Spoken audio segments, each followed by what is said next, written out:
Shalom, salam sejahtera. Jumpa lagi bersama dengan saya dalam renungan harian bersama. Hari ini kita akan berdoa terlebih dahulu.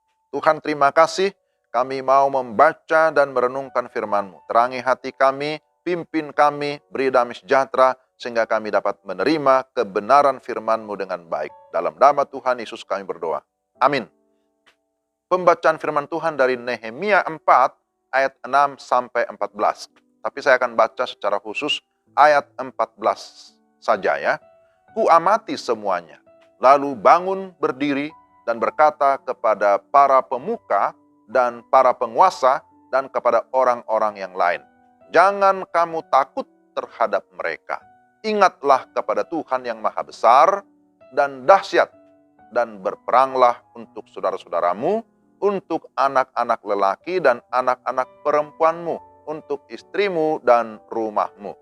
Demikian Nehemia 4 ayat 14. Tema kita, kekecewaan bisa disembuhkan.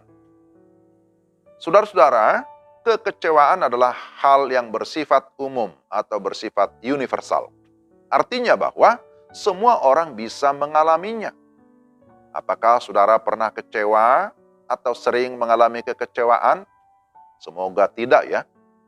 Tapi jika ya, ketahuilah bahwa kekecewaan itu bisa mematikan, kekecewaan itu bisa menular. Orang lain bisa merasa kecewa karena saudara kecewa. Itu adalah kabar buruk tentunya. Namun kabar baiknya adalah bahwa kekecewaan bisa diatasi atau bisa disembuhkan. Kita dapat belajar dari kehidupan Nehemia yang menggambarkan adanya penyebab kekecewaan, namun juga ada obat penyembuh kekecewaan. Silakan saudara-saudara bisa membaca Nehemia 4 ayat 6 sampai 14. Saudara, ketika kekecewaan ada, kecenderungan kita adalah diam dan pasrah, atau sebaliknya berontak dan marah. Nehemia diberi tugas untuk membangun kembali tembok Yerusalem, dan tugas itu tidak mudah. Mereka diperhadapkan dengan situasi dan kondisi yang menegangkan dan bisa mengecewakan. Apa penyebab kekecewaan? Mengapa orang-orang bisa kecewa?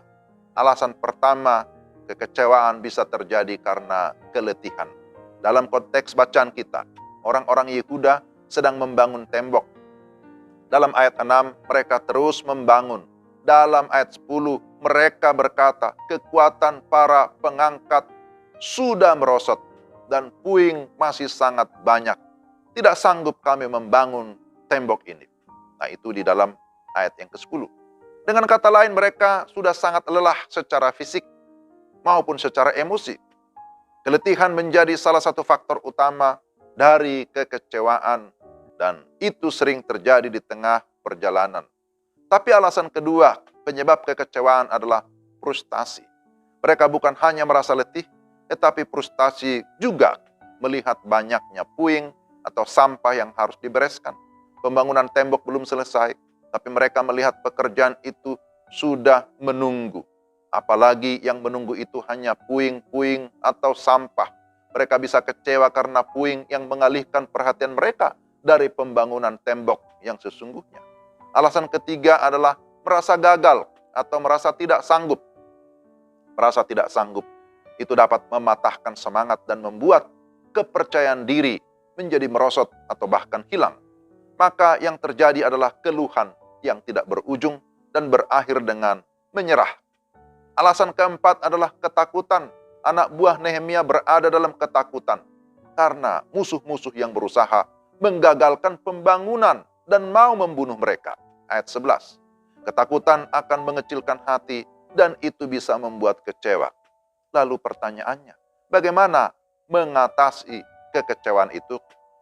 Maka mari kita melihat prinsip-prinsip mengatasi kekecewaan. Apa yang Nehemia lakukan dalam situasi dan kondisi demikian?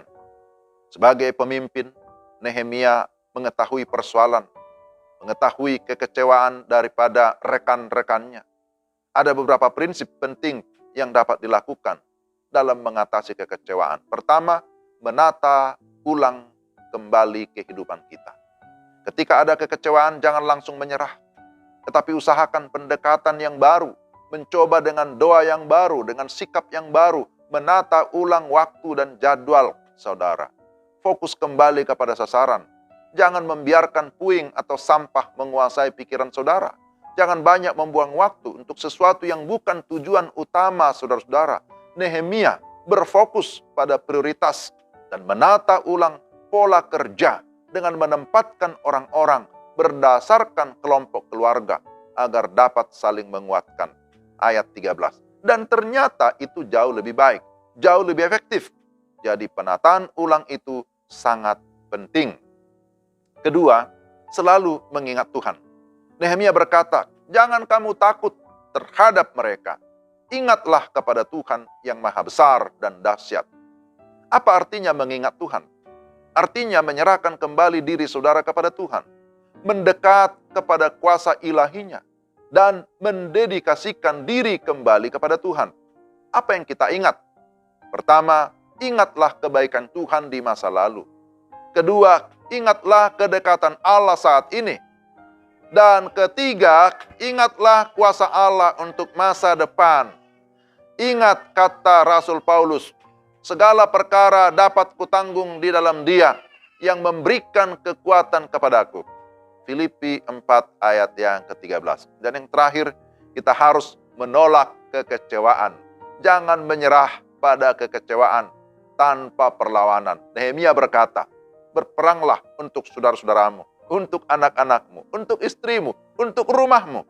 Artinya, kita berada dalam peperangan rohani, melawan kekuatan yang negatif. Maka apa yang kita lakukan? Lawan dengan iman dan firman.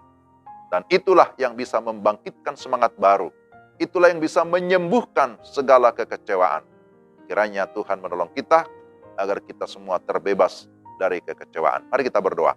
Tuhan, terima kasih firman-Mu hari ini mengingatkan kami bahwa kami rentan terhadap segala situasi dan kondisi yang bisa mengecewakan. Tetapi kami bersyukur bahwa firman-Mu memberikan kami keteguhan kekuatan bahwa kami bisa terbebas dari segala kekecewaan ketika kami hidup di dalam mengandalkan Tuhan, selalu mengingat Tuhan, selalu kami mau memperbaharui kehidupan kami sesuai dengan kehendak-Mu. Pimpin kami menjalani hari ini dalam nama Tuhan Yesus. Amin. Sampai di sini renungan kita. Tuhan memberkati saudara sekalian. Salam.